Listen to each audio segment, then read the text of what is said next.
사랑하는 형제자매 여러분, 오늘 우리가 함께 나눌 이야기에 앞서 이 채널의 구독과 좋아요를 통해 하나님의 말씀과 진리가 더 널리 퍼져나갈 수 있도록 동참해 주시기를 부탁드립니다. 여러분의 작은 손길 하나하나가 어둠 속에서 빛을 찾는 이들에게 큰 힘이 될 것입니다. 이 영상을 함께 나누는 모든 분들의 삶에 하나님의 평강과 은혜가 가득하기를 기도합니다. 현대 사회를 살아가는 우리에게 악이란 무엇일까요? 우리는 과학과 이성, 합리적 사고를 중요하게 여기는 시대에 살고 있습니다. 이러한 시대에 눈에 보이지 않는 영적인 존재, 특히 사탄의 실제에 대해 이야기하는 것은 어딘가 낡고 비과학적인 미신처럼 들릴지도 모릅니다. 하지만 오늘 우리는 이 주제를 진지하게 탐구해보고자 합니다. 과연 사탄은 단순히 중세시대의 상상력이 만들어낸 허구일까요? 아니면 성경이 경고하는 실제하는 위협일까요? 이야기는 16세기로 거슬러 올라갑니다.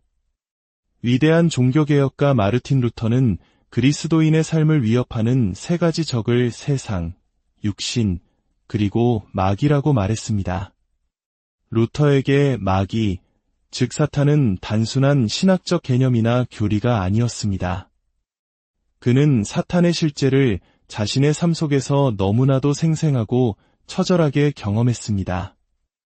루터가 살았던 16세기의 사람들은 오늘날 우리와는 조금 다른 현실관을 가지고 있었습니다. 그들에게 영적인 세계는 물질 세계만큼이나 실제적이었고 선과 악의 영적 전투는 일상 속에서 벌어지는 현실이었습니다. 루터는 종종 안피퉁이라는 독일어 단어를 사용했는데 이는 어둠의 군주인 원수가 자신의 삶에 가하는 맹렬한 영적 공격을 의미합니다. 그는 사탄의 존재가 너무나 생생하게 느껴진 나머지 한 번은 글을 쓰던 책상 위 잉크병을 집어들어 사탄이 서 있다고 생각되는 곳을 향해 던져버리기까지 했습니다. 물론 그 결과는 잉크로 얼룩진 벽뿐이었지만 이 일화는 그가 얼마나 사탄의 실제를 의식하며 치열하게 싸웠는지를 보여줍니다. 하지만 시대는 변했습니다. 오늘날 대부분의 사람들은 루터와 같은 세계관 속에서 살지 않습니다. 몇 년 전 제가 한 일반 대학에서 철학 강의를 할 때의 일입니다. 30명 정도의 학생들이 있었는데 우연히 악마 또는 사탄의 존재에 대한 주제가 나왔습니다. 학생들 사이에서 열띤 토론이 벌어졌고 저는 학생들의 생각을 알아보기 위해 간단한 설문을 해보기로 했습니다. 여러분 중 인격적인 악마, 즉 사탄이 실제로 존재한다고 믿는 사람이 있나요?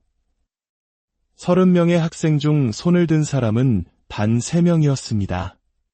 겨우 10%였습니다. 다시 말해 현대 철학을 공부하는 학생들의 90%는 인격적인 사탄의 존재를 믿지 않았습니다. 저는 이어서 다음 질문을 던졌습니다. 그렇다면 하나님을 믿는 사람은 몇 명이나 되나요? 이번에는 어떤 결과가 나올지 예상하기 어려웠습니다. 그런데 놀랍게도 강의실에 있던 모든 학생이 손을 들었습니다. 각자가 생각하는 하나님의 모습은 다를 수 있겠지만 어쨌든 일종의 초월적 존재가 있다는 데에는 모두가 동의한 것입니다. 저는 고개를 갸웃하며 말했습니다. 참 흥미롭군요. 하나님의 존재에 대해서는 100%가 동의하는데 왜 사탄의 존재에 대해서는 10%만 동의하는 걸까요? 저는 질문을 조금 더 구체적으로 바꿔보았습니다. 제가 하나님을 인간에게 선한 영향력을 미칠 수 있는 초월적 존재라고 정의한다면 이 정의에 동의하며 하나님을 믿는 사람이 있나요? 모두가 그렇다고 답했습니다. 좋습니다. 그럼 이번에는 사탄을 인간에게 악한 영향력을 미칠 수 있는 초월적 존재라고 정의해 보겠습니다. 그런데 왜 여러분은 선한 영향력을 주는 초월적 존재는 그렇게 쉽게 긍정하면서 악한 영향력을 주는 초월적 존재는 그토록 빠르게 부정하는 것일까요? 우리가 사는 이 세상이 악보다 선이 압도적으로 많아서 선한 초월적 영향력의 증거는 넘쳐나지만 악한 초월적 영향력의 증거는 찾아볼 수 없기 때문인가요? 학생들은 고개를 저으며 그건 아니라고 답했습니다. 그럼 도대체 왜 하나는 믿고 다른 하나는 부정하는 거죠? 그때 한 학생이 대답했습니다. 교수님, 오늘날과 같이 고도로 발달한 과학의 시대에 살면서 악마 같은 존재를 믿을 수는 없잖아요. 바로 과학이 문제였군요. 저는 다시 물었습니다. 그렇군요. 과학혁명 때문에 서구 문명에서 사탄에 대한 믿음이 사라졌다는 말이군요. 좋습니다. 저는 자연과학자가 아니니 저의 무지를 너그러이 이해해주고 설명해 주시겠어요? 도대체 과학실험실이나 과학이론에서 무엇이 발견되었기에 사탄의 존재가 갑자기 설득력을 잃게 된 건가요? 여력학 제2법칙인가요? 아니면 유전자 코드의 발견이 사탄의 존재를 비과학적인 것으로 만들어버렸나요? 저는 학생들이 과학적 근거를 대기를 한참 동안 기다렸습니다. 하지만 그 누구도 사탄의 존재를 부정할 만한 과학적 발견이나 논거를 제시하지 못했습니다. 침묵이 흐르던 중 마침내 한 학생이 입을 열었습니다. 하지만 교수님, 우리는 문학이나 문화 속에서 악마를 마녀나 도깨비, 요정 같은 존재들과 같은 부류로 취급하잖아요. 바로 그것이었습니다. 저는 그 학생의 말에 동의했습니다. 우리 문화는 악마를 온갖 신화적이고 상상 속의 존재들과 한데 묶어버립니다. 한국 문화에서 도깨비나 귀신을 이야기할 때 그것을 실제하는 인격체라기보다는 옛날 이야기 속 캐릭터로 여기는 것과 비슷하죠. 하지만 왜 그렇게 되었을까요? 우리는 고블린이나 마녀의 존재에 대해 회의적일 충분한 이유가 있습니다. 하지만 사탄은 전혀 다른 문제입니다. 왜냐하면 어떤 존재의 실제 여부를 논할 때 우리는 그 주장의 근거, 즉 출처가 무엇인지를 따져봐야 하기 때문입니다. 그것이 누군가의 공상이나 상상력의 산물인지 아니면 다른 신뢰할 만한 근거가 있는지 말입니다. 그리고 우리에게는 성경이라는 명백한 출처가 있습니다. 성경은 사탄의 실제에 대해 단호하고 명확하게 가르칩니다. 그리고 성경은 이 지구상에 존재하는 그 어떤 문서보다도 더 많은 비판적이고 과학적인 분석을 거쳐온 책입니다. 물론 당신이 성경을 신뢰할 만한 출처로 여기지 않을 수도 있습니다. 하지만 저는 성경이 매우 신뢰할 만한 출처라고 굳게 믿습니다. 그리고 그 성경이 저에게 사탄이라는 존재가 있다고 말할 때 그것은 저에게 어떤 유명인이 자신의 개인적인 경험을 이야기하는 것보다 훨씬 더 큰 무게감을 가집니다. 오늘날 많은 사람들이 사탄의 존재를 믿지 않게 된 데에는 중세 역사에 대한 깊은 오해가 자리 잡고 있습니다. 중세 시대의 교회는 분명 사탄의 실제를 믿었고 그의 영향력에 저항할 방법을 찾는데 매우 고심했습니다. 잠시 한 걸음 물러서서 생각해 봅시다. 예수님께서 사탄의 실제에 대해 얼마나 자주 말씀하셨는지, 그리고 당신의 백성을 사탄으로부터 보호해달라고 얼마나 간절히 기도하셨는지 아십니까? 우리 모두가 아는 주기도문을 떠올려 보십시오. 하늘에 계신 우리 아버지여, 이름이 거룩히 여김을 받으시오며, 그리고 기도는 이렇게 이어집니다. 우리를 시험에 들게 하지 마시옵고 다만 악에서 구하시옵소서. 현대어 번역은 대부분 악에서 구하소서라고 되어 있습니다. 하지만 여기서 우리가 주목해야 할 점이 있습니다. 신약 성경의 원문인 헬라어에서 일반적으로 악이라는 추상적인 개념을 가리키는 단어는 포네리아로 중성 명사입니다. 하지만 주기도문의 이 구절에 사용된 단어는 포네리아가 아니라 포네로스입니다. 이 단어는 남성 명사로 추상적인 악이 아니라 인격적인 존재, 즉 악한 자를 가리키는 고유한 칭호입니다. 신약 성경에서 호포네로스는 사탄을 지칭하는 기술적인 용어입니다. 다시 말해 예수님께서 제자들에게 가르쳐 주신 기도의 본래 의미는 이것입니다. 우리를 시험에 들게 하지 마시옵고 다만 악한 자에게서 저 원수에게서 구해 주십시오. 하나님, 사탄의 계략과 영향력으로부터 우리를 보호해 주십시오. 만약 당신이 그리스도인이라면 예수 그리스도의 가르침에 신뢰와 권위를 두어야 합니다. 그리스도를 따른다는 것은 그분의 가르침을 따른다는 의미입니다. 그리고 예수님의 가르침의 핵심에는 사탄의 엄연한 실제에 대한 깊은 경고가 자리 잡고 있었습니다. 하지만 예수님의 가르침에도 불구하고 우리 시대에는 사탄의 존재에 대한 끈질긴 저항이 있습니다. 어떤 사람들은 이렇게 말할지도 모릅니다. 어떤 종류의 악한 힘이나 세력이 있다는 것은 인정할 수 있습니다. 하지만 그것이 어떤 특정한 인격을 가진 존재라고 말하기 시작하면 받아들이기 어렵습니다. 즉, 현대인들이 이해하기 쉽게 사탄을 악한 존재나 인격이 아닌 악한 힘으로 재해석해야 한다는 주장입니다. 하지만 잠시만 생각해 보십시오. 과연 인격적이지 않은 악한 힘이라는 것이 가능할까요? 여러분, 거센 바람이나 허리케인을 도덕적으로 악하다고 판단할 수 있습니까? 순수한 물리적 힘 자체에는 도덕성이 없습니다. 꽃이 죄를 지을 수 없는 것과 마찬가지입니다. 죄를 짓기 위해서는 의지와 지성과 의식을 가진 인격적인 존재여야 합니다. 따라서 악한 힘에 대해 이야기하려면 그 힘이 지성과 의지를 가진 인격적인 존재로부터 흘러나온다고 전제해야만 논리적으로 타당합니다. 결국 사탄을 악한 힘이라고 말하는 것은 그를 인격적인 악한 존재로 인정하는 것보다 오히려 더 비합리적인 주장인 셈입니다. 다시 중세시대로 돌아가 보겠습니다.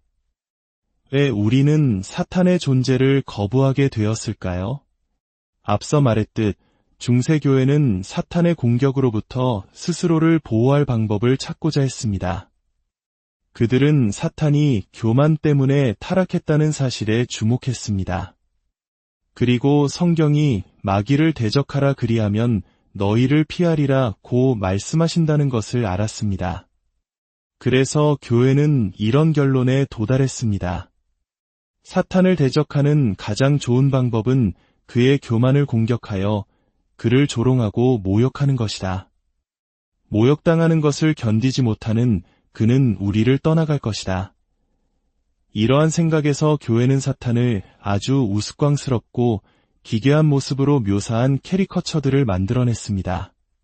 뿔이 달리고 갈라진 발굽을 가졌으며 빨간 옷을 입고 삼지창을 든 광대 같은 모습으로 말입니다.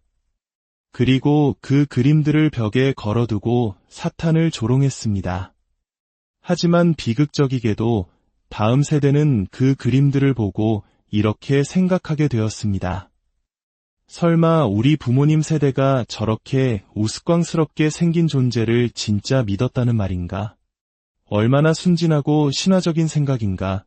교회가 사탄을 몰아내기 위해 사용했던 전략이 역설적으로 후세 사람들이 사탄의 존재 자체를 믿지 않게 만드는 결과를 낳은 것입니다. 그러나 성경 어디를 보아도 사탄이 빨간 옷을 입은 광대로 묘사된 곳은 없습니다. 오히려 구약 성경에 처음 등장하는 그의 모습은 뱀은 여호와 하나님이 지으신 들짐승 중에 가장 간교한이라는 말씀으로 묘사됩니다. 간교함, 즉 교활함과 치밀함이 그의 첫 번째 특징입니다. 신약 성경은 사탄이 빛의 천사로 가장한다고 말합니다. 그는 우주의 궁극적인 위선자입니다. 사탄은 누가 보아도 악당처럼 보이는 모습으로 우리에게 다가오지 않습니다. 그는 세련되고 설득력 있으며 매력적이고 심지어 선해 보이는 모습으로 위장합니다. 성경은 적그리스도와 사탄의 관계에 대해 경고하며 그들의 속임수가 너무나 정교해서 할 수만 있으면 택하신 자들도 미혹할 정도라고 말합니다. 성경이 묘사하는 사탄의 모습은 현대문화가 그려내는 우스꽝스러운 캐리커처와 너무나도 다릅니다. 그렇기에 아무도 사탄을 믿지 않는 것이 어쩌면 당연한 일인지도 모릅니다. 누가 그런 터무니없는 그림을 믿겠습니까? 성경 속 사탄은 포효하는 사자처럼 두루 다니며 삼킬 자를 찾는다고 묘사됩니다. 그는 강력하고 무시무시한 존재입니다. 예수님께서 수제자 베드로에게 경고하셨던 장면을 기억하십니까? 시몬아, 시몬아, 보라 사탄이 너희를 밀가부르듯 하려고 요구하였으나 강인하고 충동적이었던 어부 베드로, 그 누구에게도 맞설 수 있었던 그를 향해 예수님은 너는 사탄의 손에 있는 밀알과 같다고 말씀하셨습니다. 결코 사탄의 능력을 과소평가해서는 안 됩니다. 그는 당신보다 강하고 당신보다 똑똑하며 당신이 상상할 수 있는 것보다 훨씬 더 교활합니다. 사도 바울은 에베소서에서 이렇게 권면합니다. 마귀의 간계를 능히 대적하기 위하여 하나님의 전신갑주를 입으라. 우리의 씨름은 혈과 육을 상대하는 것이 아니요 통치자들과 권세들과 이 어둠의 세상 주관자들과 하늘에 있는 악의 영들을 상대함이라. 그렇습니다. 우리의 싸움은 눈에 보이는 세상, 혈과 육에 대한 것이 아닙니다. 그것은 보이지 않는 영역에서 벌어지는 영적 전쟁입니다. 하나님께서는 우리 눈에 보이지 않는 영적 차원의 실제가 있으며 그 실제가 우리 삶에 지대한 영향을 미친다고 말씀하십니다. 그리스도인이 사탄에 대해 가질 수 있는 두 가지 위험한 태도가 있습니다. 첫째는 사탄의 실제와 능력을 과소평가하는 것입니다. 사탄에게는 자신을 믿지 않는 그리스도인들만큼 좋은 환경이 없습니다. 아무도 그의 존재를 의식하지 않을 때 그는 아무런 제재 없이 어디든 자유롭게 드나들며 활동할 수 있기 때문입니다. 그러나 둘째는 사탄의 능력을 과대평가하는 것입니다. 모든 죄와 악의 원인을 사탄의 탓으로만 돌리며 인간의 책임과 하나님의 주권을 잊어버리는 것입니다. 모든 것을 사탄의 역사로만 해석하며 두려움에 사로잡히는 것 또한 사탄이 원하는 바입니다. 우리는 이 두 극단 사이에서 균형을 잡아야 합니다. 우리는 교활하고 강력한 원수의 실제를 인정하고 영적으로 깨어 있어야 합니다. 동시에 우리는 그보다 더 크고 강하신 하나님께서 우리와 함께 하시며 우리를 보호하신다는 사실을 굳게 믿어야 합니다.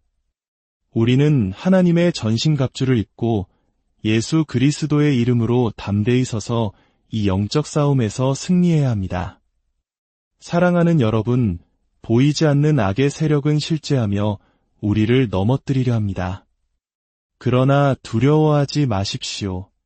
우리를 위해 기도하시고 우리를 위해 싸우시는 주님께서 우리와 함께 하십니다. 어둠이 깊을수록 빛은 더욱 밝게 빛납니다.